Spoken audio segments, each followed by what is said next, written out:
price elasticity of demand measures how much the quantity demanded of a good responds to a change in the price of that good.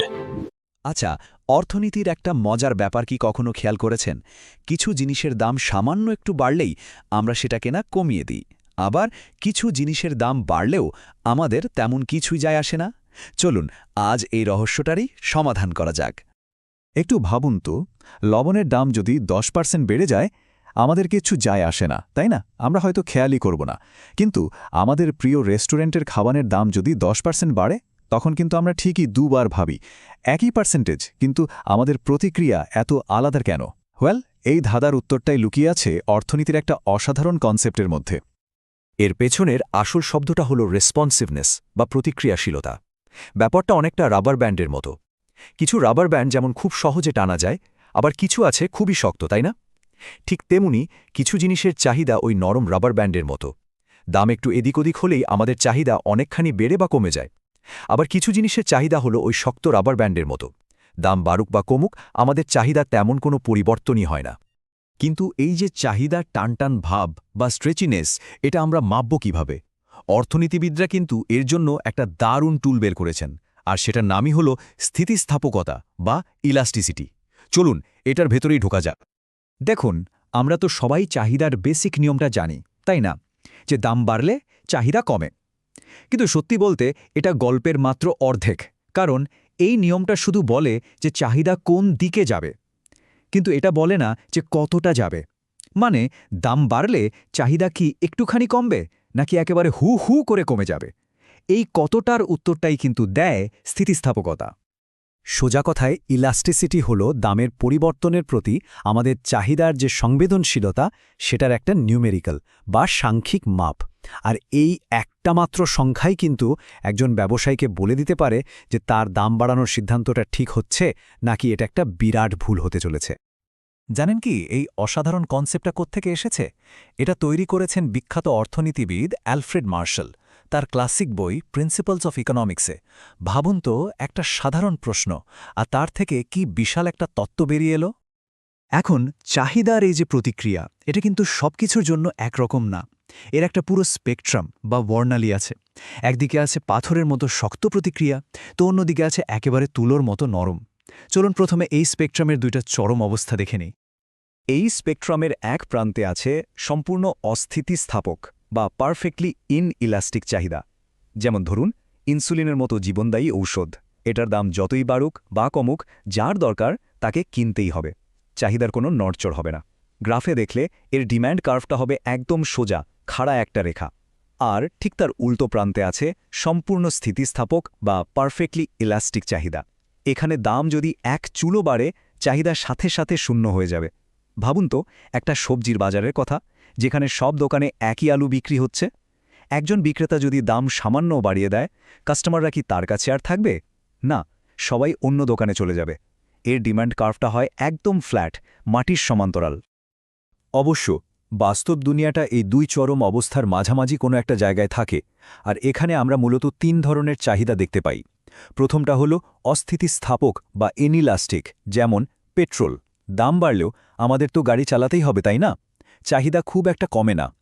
এরপর আছে একক স্থিতিস্থাপক বা unit elastic. এটা হলো ঠিকঠাক balance, মানে দাম 10% বাড়লে চাহিদাও ঠিক 10% কমবে। আর ৩ নম্বরটা হলো স্থিতিস্থাপক বা ইলাস্টিক। ধরুন আপনার প্রিয় কোনো একটা ব্র্যান্ডেড চিপস। দাম যদি একটু বেড়ে যায়, আপনি কিন্তু সহজেই অন্য একটা ব্র্যান্ডেড চিপস কিনে নেবেন। এখানে চাহিদা খুব সংবেদনশীল। এখন এই সবগুলো মনে রাখার একটা সহজ ট্রিক আছে। মনে রাখবেন, ডিমান্ড কার্ভ বা চাহিদার রেখাটা যত বেশি ফ্ল্যাট বা সমতল হবে, চাহিদা তত বেশি ইলাস্টিক বা ফ্লেক্সিবল। আর রেখাটা যত বেশি খাড়া বা স্টিপ হবে, চাহিদা তত বেশি ইনইলাস্টিক বা শক্ত। কিন্তু আসল প্রশ্নটা হলো কেন? কেন কিছু জিনিসের চাহিদা ইলাস্টিক আর কিছু জিনিসের ইনইলাস্টিক? এর পেছনে নিশ্চয়ই কোনো কারণ আছে, তাই না? চলুন এবার সেই কারণগুলোই খুঁজে বের করা যাক। এর পেছনে মূলত 4টা বড় কারণ কাজ করে। প্রথমটা হলো বিকল্প জিনিস আছে কিনা।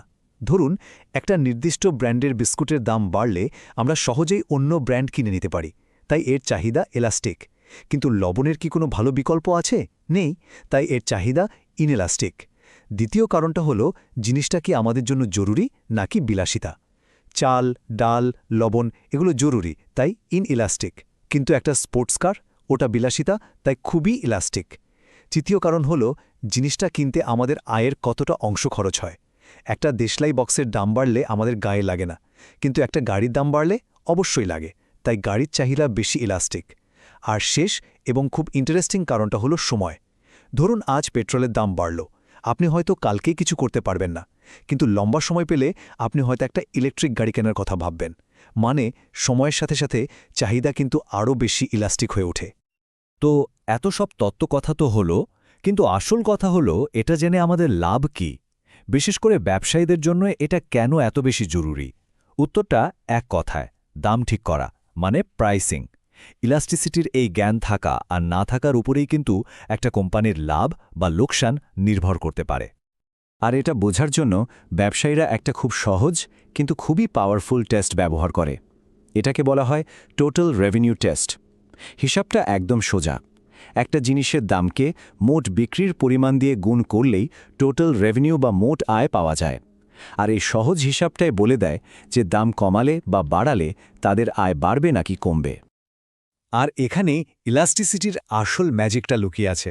একটু ভাবুন, যদি আপনার পণ্যের চাহিদা ইনইলাস্টিক হয়, মানে মানুষ দাম বাড়লেও কিনবে, তাহলে আপনি দাম বাড়িয়ে দিলে আপনার মোট আয়ও বেড়ে যাবে। সিম্পল। কিন্তু যদি আপনার পণ্যের চাহিদা ইলাস্টিক হয়, মানে দাম বাড়ালেই মানুষ অন্য কিছু কিনবে, তখন যদি আপনি দাম বাড়ান তাহলে আপনার মোট আয় কিন্তু উল্টো কমে যাবে। সেক্ষেত্রে আপনার জন্য দাম কমানোই লাভজনক। এই একটা সিদ্ধান্তই কিন্তু ব্যবসার মোড় ঘুরিয়ে দিতে পারে। কাজেই পরের বার যখন কোনো দোকানে বড় বড় করে সেল লেখা দেখবেন, তখন একটু অন্যভাবে ভাবার চেষ্টা করবেন। ওই কোম্পানি আসলে বাজি ধরছে যে আপনার চাহিদাটা ইলাস্টিক। তারা জানে দাম কমালে অনেকেই জিনিসটা কেনার জন্য ঝাঁপিয়ে পড়বে, আর তাতে তাদের মোট আয় বাড়বে। এখন প্রশ্নটা হলো, ওই মুহূর্তে আপনার চাহিদা কি আসলেই তাদের ভাবনার মতো ইলাস্টিক, নাকি এখন থেকে আপনি এই খেলাটা আরও ভালোভাবে বুঝতে পারবেন? আচ্ছা, একটা জিনিস কি কখনো খেয়াল করেছেন? কেন কিছু জিনিসের দাম একটুখানি বাড়লেও আমরা দিব্যি কিনে ফেলি, কিন্তু অন্য কিছুর দাম সামান্য বাড়লেই আর সেদিকে ফিরেও তাকাই না? এই যে অদ্ভুত ব্যাপারটা, এর পেছনের কারণটা কিন্তু লুকিয়ে আছে অর্থনীতির একটা দারুণ কনসেপ্টের মধ্যে, আর সেটার নাম হল প্রাইস ইলাস্টিসিটি বা চাহিদার মূল্য স্থিতিস্থাপকতা। মানে খুব সহজ করে বললে, এই কনসেপ্টটা আমাদের এটাই বুঝতে সাহায্য করে যে দাম একটুখানি এদিক ওদিক হলে ক্রেতারা ঠিক কতটা মাথা ঘামায়, তাদের কেনার সিদ্ধান্তে ঠিক কতটা প্রভাব পড়ে, সেটাই মাপার একটা উপায় এটা। তো চলুন প্রথমে সেই সব জিনিসগুলো নিয়েই কথা বলি যেগুলো দামের পরিবর্তনে আমরা সবচেয়ে বেশি সাড়া দিই, মানে যেগুলো খুব বেশি ইলাস্টিক। ব্যাপারটা অনেকটা এরকম, ভাবুন তো, কোনো একটা জিনিসের দামে খুব সামান্য একটা পরিবর্তন আনা হলো, আর তার ফলে কি হলো? দেখা গেল মানুষ হুমড়ি খেয়ে সেটা কেনা শুরু করল, অথবা কেনা প্রায় ছেড়েই দিল। দামের সামান্য পরিবর্তনে চাহিদার এই যে বিশাল লাফ বা পতন, এটাই হলো ইলাস্টিক ডিমান্ড বা স্থিতিস্থাপক চাহিদা। ব্যাপারটা ভাবুন, ধরুন কারোর পছন্দের কফি ব্র্যান্ডের দাম হঠাৎ করে বেড়ে গেল, তখন কি হবে? খুব সহজেই তো অন্য কোনো ব্র্যান্ডের দিকে ঝুঁকে পড়া যায়, তাই না? ঠিক এই কারণে এটাকে ইলাস্টিক ডিমান্ড বলা হয়। মানে যখন কোনো জিনিসের অনেক বিকল্প হাতের কাছে থাকে, কিংবা জিনিসটা আমাদের জন্য একেবারে না হলেই নয় এমন কিছু না, তখনই কিন্তু চাহিদাটা এমন সংবেদনশীল হয়ে ওঠে। আরও সহজ উদাহরণ দিই, ধরুন একটা বিশেষ ব্র্যান্ডের সিরিয়ালের কথাই ভাবি। সেটার দাম বাড়লে কি হবে? মানুষ কিন্তু খুব সহজেই অন্য একটা ব্র্যান্ড কিনে নেবে। আবার ধরুন কোনো একটা রেস্তোরাঁর খাবারের দাম বেড়ে গেল, তাতে কি আশেপাশে তো আরও অনেক রেস্তোরাঁ আছে, তাই না? মানুষ অন্য কোথাও চলে যাবে। এইগুলোই হলো ইলাস্টিক ডিমান্ডের একেবারে ক্লাসিক উদাহরণ। আচ্ছা, এই ইলাস্টিসিটির তো একটা চরম পর্যায়ও থাকতে পারে, তাই না? চলুন এবার সেই এক্সট্রিম কেসটা নিয়ে একটু কথা বলি। এটাকে বলা হয় পারফেক্টলি ইলাস্টিক ডিমান্ড।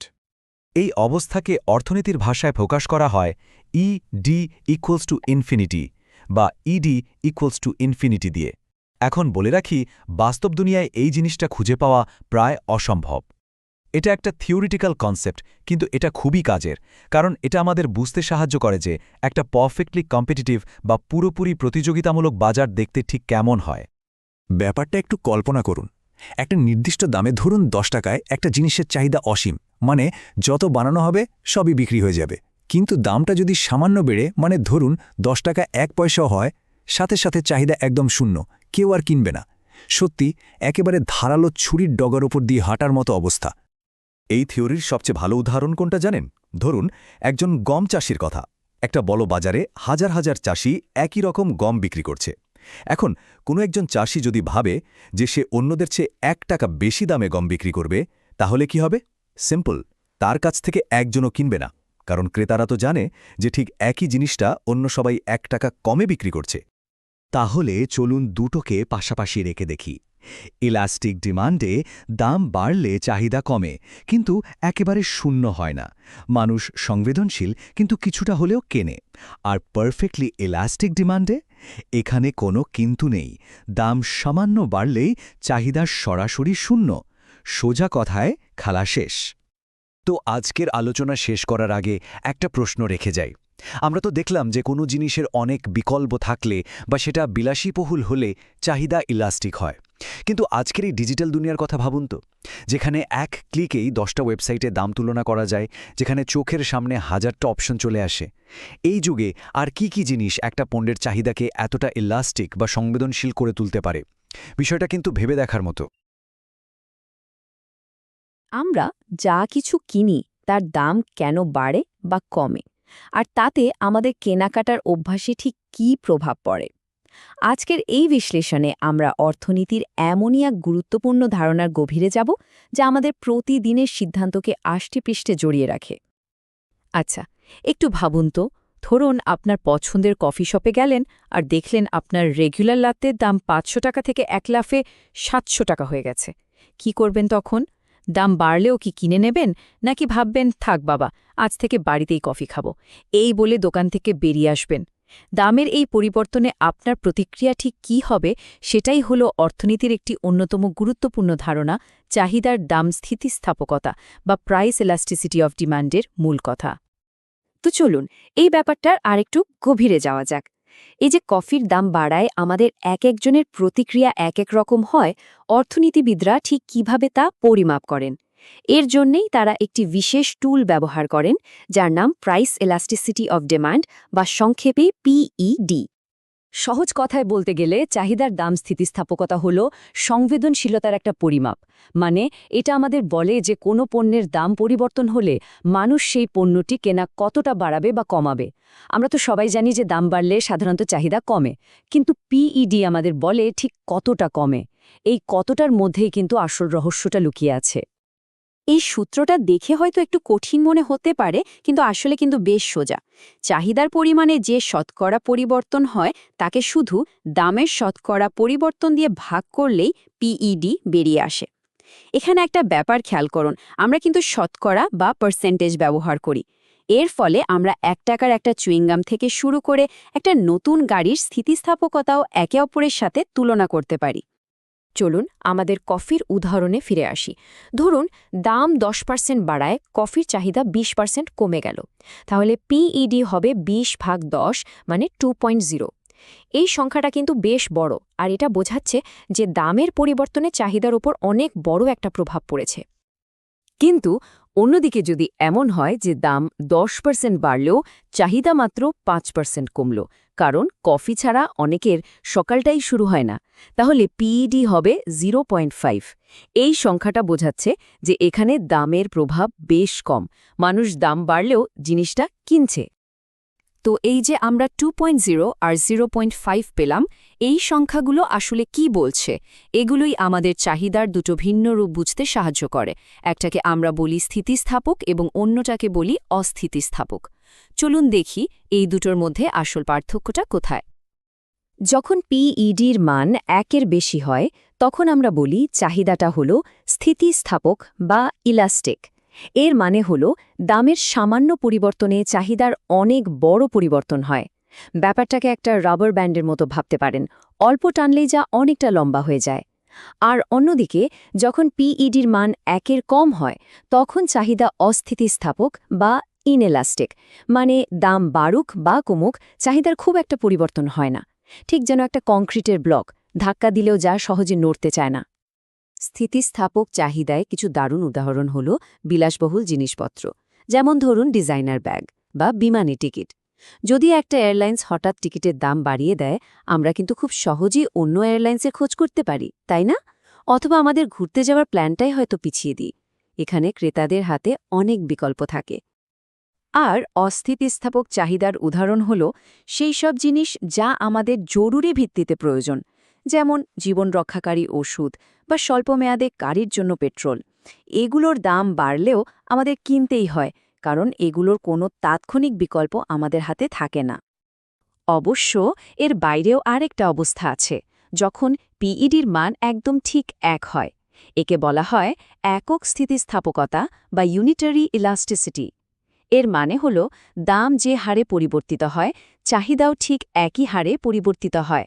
এটা অর্থনীতির জগতে একটা নিখুঁত ভারসাম্য অবস্থা, যদিও বাস্তবে এটা খুব কমই দেখা যায়।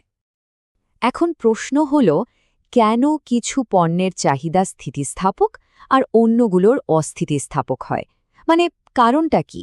এর পেছনে মূলত 4টি প্রধান কারণ কাজ করে, যা আমাদের কেনার সিদ্ধান্তকে প্রভাবিত করে। সবচেয়ে গুরুত্বপূর্ণ কারণটা হল বিকল্প পণ্যের উপস্থিতি। সোজা কথায়, যে পণ্যের যত বেশি বিকল্প থাকে তার চাহিদা তত বেশি স্থিতিস্থাপক হয়। যেমন বাজারে একটা নির্দিষ্ট ব্র্যান্ডের কমলার রসের অনেক বিকল্প আছে, দাম বাড়লে আমরা সহজে অন্য ব্র্যান্ড কিনে নিই। কিন্তু গাড়ির পেট্রোলের কি কোনো তাৎক্ষণিক বিকল্প আছে? নেই, তাই এর চাহিদা অস্থিতিস্থাপক। দ্বিতীয় কারণটি হল, পণ্যটি কি আমাদের জন্য প্রয়োজনীয় নাকি বিলাসবহুল, মানে প্রয়োজন নাকি শখ। জীবনধারণের জন্য জরুরি জিনিস যেমন খাবার বা ওষুধ, এগুলোর চাহিদা সাধারণত অস্থিতিস্থাপক হয়। কিন্তু বিলাসবহুল জিনিস যেমন ধরুন একটা দামি ঘড়ি বা বিদেশে ছুটি কাটানো, এগুলোর চাহিদা স্থিতিস্থাপক। দাম বাড়লে এই খরচগুলো আমরা সহজেই বাদ দিতে পারি। তৃতীয় কারণটা হল, একটা পণ্যের দাম আমাদের আয়ের কতটা অংশ। যে জিনিসের দাম আমাদের আয়ের একটা বড় অংশ জুড়ে থাকে, তার দামের পরিবর্তনে আমরা অনেক বেশি সংবেদনশীল হই।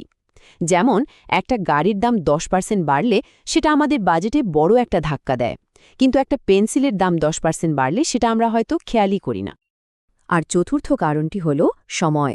সময়ের সাথে সাথে কিন্তু চাহিদা আরও স্থিতিস্থাপক হয়ে ওঠে। কারণটা কি? কারণ সময় পেলে ক্রেতারা নতুন বিকল্প খুঁজে নিতে পারে। যেমন আজ হঠাৎ পেট্রোলের দাম বাড়লে আমাদের হয়তো পুরনো গাড়িটিই চালাতে হবে, কিন্তু দাম যদি দীর্ঘদিন ধরেই বেশি থাকে, তাহলে আমরা হয়তো একটা ইলেকট্রিক গাড়ি কেনার কথা ভাবব বা পাবলিক ট্রান্সপোর্ট ব্যবহার করা শুরু করব। তো এই সব তত্ত্ব কথা জেনে আমাদের কি লাভ? আসল মজাটা তো ব্যবসার জগতে। এই স্থিতিস্থাপকতার ধারণাটা শুধু অর্থনীতির বইতেই সীমাবদ্ধ নয়। ব্যবসার জগতে এটা লাভ এবং লোকসানের মধ্যে পার্থক্য গড়ে দিতে পারে।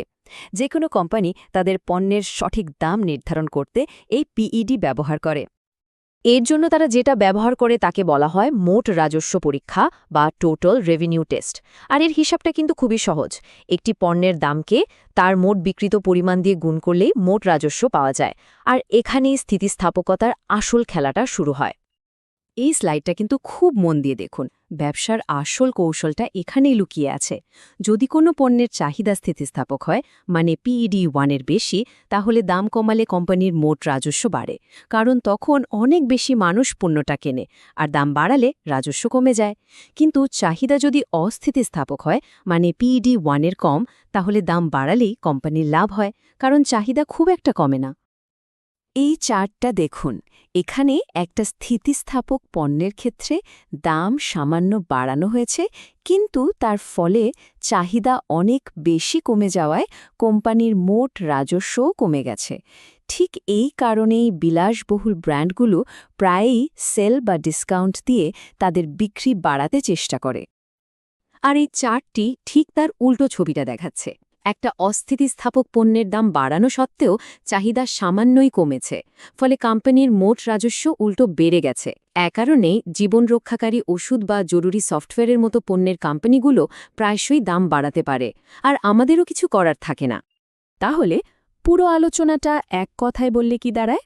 প্রথমত, পিওইডি বা চাহিদার দাম স্থিতিস্থাপকতা আমাদের বুঝতে সাহায্য করে যে ক্রেতারা দামের পরিবর্তনে ঠিক কতটা সংবেদনশীল। দ্বিতীয়ত, এটা ব্যাখ্যা করে কেন দাম বাড়লেও আমরা পেট্রোল বা ওষুধের মতো জরুরি জিনিস কিনতে বাধ্য হই। আর সবশেষে, যে কোনো ব্যবসার জন্য সঠিক দাম নির্ধারণের কৌশল কী হওয়া উচিত তার একটা পরিষ্কার ধারণা দেয়।